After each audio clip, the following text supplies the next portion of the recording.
So in the world of entrepreneurship, often entrepreneurs are these solo people. At least we envision them as so. And they have a very, as I've mentioned, specialized skill set. The problem is, a great business, a great organization can't do it by themselves. You cannot create, I mean, well, the vast majority of all businesses in the US are one person businesses. It always surprises people. There's like 33 million businesses in the US and 79% are solopreneurs, which is Yeah, a crazy number, yeah. right? All right, but if you're going to talk about an organization, a business that's going to get bigger than just the owner, you need to bring in other people, and that is the trick. You got to find you got to find somebody who fills your gaps. Rocky said it in the movie Rocky. One time, Rocky was talking to his brother-in-law Adrian, or what soon to be, and not Adrian, but Paulie. Paulie Okay. says, "I don't get you. You and my sister, Adrian. I don't get it. What's the deal?" And Rocky said, "Well, we fill gaps." And Paulie's like, "You fill gaps? What do you mean you fill gaps?" And Rocky says, "Well, she's got gaps and I got gaps, and together we fill gaps." And I think that actually is the essence of a great startup, the essence of a great business. You got to find those people who fill your gaps. I mentioned Martha Stewart. She didn't become Martha Stewart until she found this woman named Sharon Patrick, and who did the nuts and the bolts and the Mhm. back end stuff. And And like, together, yeah. they created this great company. And that makes me think of Walt Disney and his brother And Roy.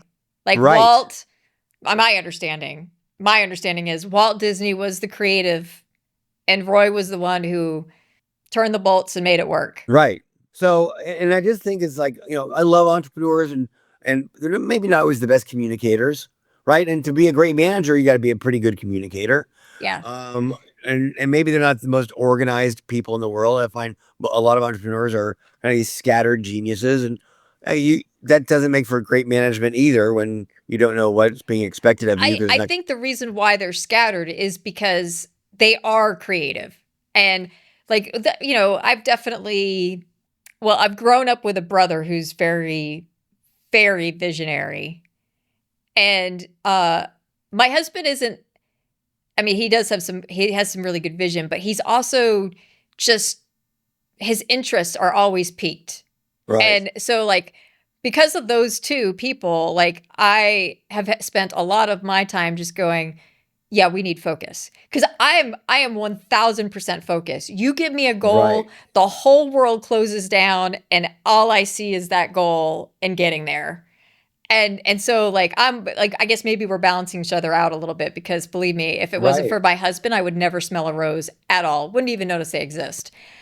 And so, you know, it's a little bit of a balance between having the vision and then, like, usually I'm like, okay, that's not strategic and it doesn't actually move us forward in the direction we're going. It's cool.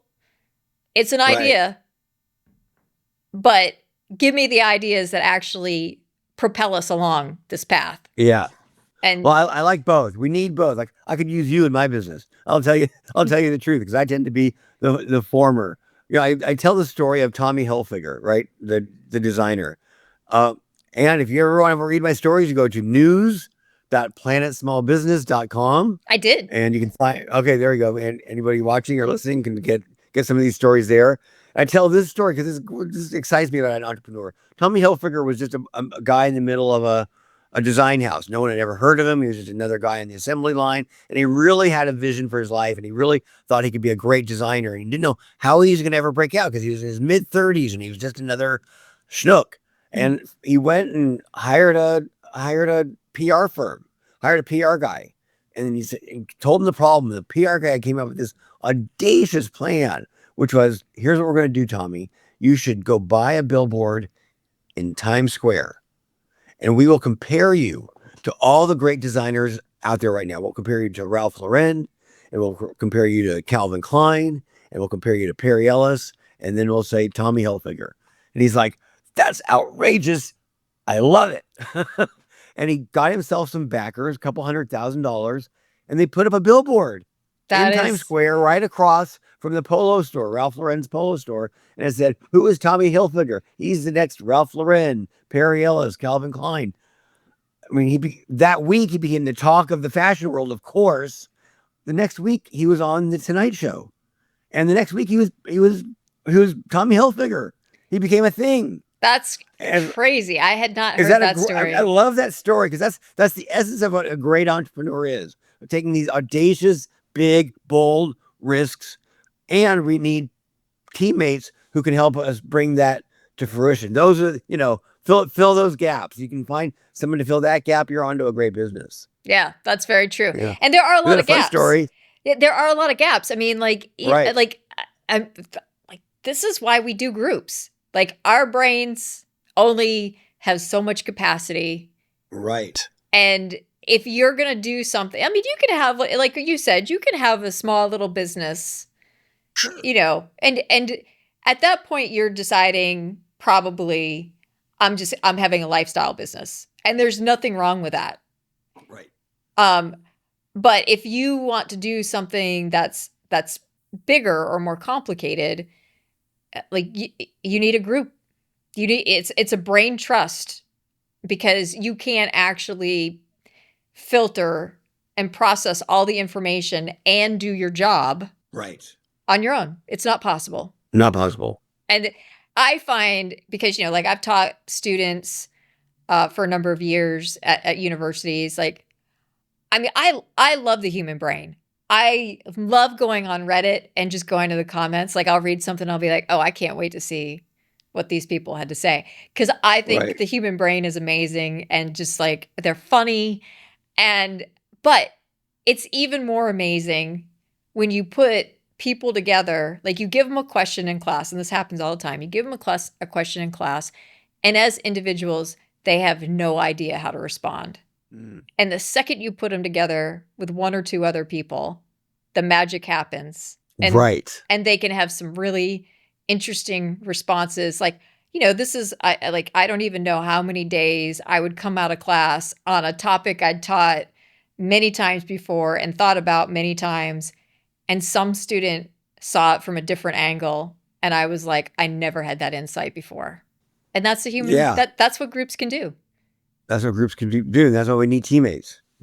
And that's also not something I think AI is really going to be able to replicate. No, I mean AI is not going to threaten to put a cigarette in your forehead, but No. But you know what? To get that feedback is super valuable, and to get the feedback from people that you're working with and sharing ideas with, and then why is it when you go? I have a daughter who works at Yahoo, right, and I have another daughter who works for an agency that works with Meta, right? So these big tech companies. When you go, and when I've consulted with these kind of companies, when you go to those campuses, why are they all open? Right? Everyone, there's not closed cubicles like I grew up with.